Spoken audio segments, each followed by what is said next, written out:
আসসালামু আলাইকুম। কেমন আছেন আপনারা? এখন তো সুন্দর ফল আমাদের এখানে। বলেন তো এটা কি ফল?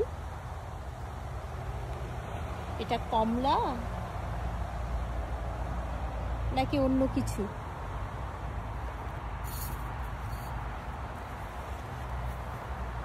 এইটা খুবই মজা, মিষ্টি খেতে, দেখতে এইরকম। আমার গাছে হয়েছে এইটা, এবার আমাদের এখানে 3rd ইয়ার এরকম হলো। এইটা নাম হচ্ছে পার্সিমন। এটা অনেক ছোট গাছ, ছোট গাছের মধ্যে হয়েছে।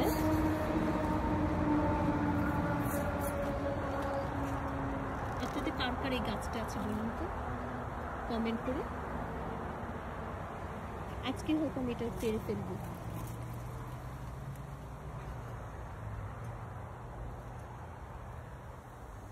আমার সাথে থেকে মেঘবতী চ্যানেলে। আল্লাহ হাফেজ।